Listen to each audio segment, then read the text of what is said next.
அம்மா மக்கள் முன்னேற்ற கழகத்தை தவிர்த்து விட்டு எந்த ஒரு கூட்டணியும் ஆட்சி அமைக்க முடியாது என்கிற சூழ்நிலை தான் இன்றைக்கு தமிழக அரசியல்ல நிலவி வருகிறது.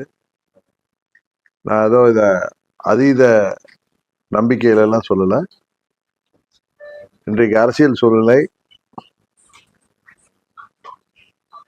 4 முனை போட்டி வருகின்ற பொழுது அம்மா மக்கள் முன்னேற்ற கழகத்தின் நிலைப்பாடு உறுதியாக இந்த தேர்தலில் வெற்றியை தீர்மானிக்கும் என்று நான் உறுதியாக நம்புகிறேன். ஏற்கனவே பாஜக எடப்பாடி நான் பாஜக போக மாட்டேன்னு இப்ப கடைசியில நயனா நாகேந்திரன் வந்து இவங்கெல்லாம் வந்துருவாங்க அப்படின்னு சொல்லியிருக்கிறாரு. அது அவரு நண்பன் நயனா நாகேந்திரன் அவருடைய விருப்பத்தை சொல்றாரு. நான் எங்கள் தொண்டர்கள் நிர்வாகிகள் விருப்பத்தை தான் செயல்படுத்த முடியும். ஓபிஎஸ் கூட சரி, அவரு அறிவிப்பு வரட்டும், அதுக்கப்புறம் பார்த்துக்கலாம்.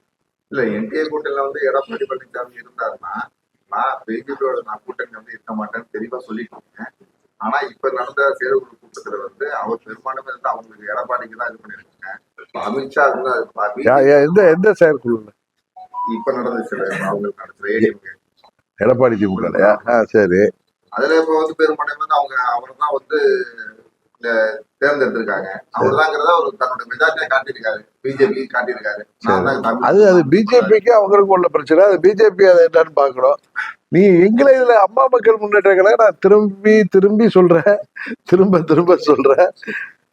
அம்மா மக்கள் முன்னேற்ற கழகத்தை தவிர்த்து விட்டு எந்த ஒரு கூட்டணியும் ஆட்சி அமைக்க முடியாது.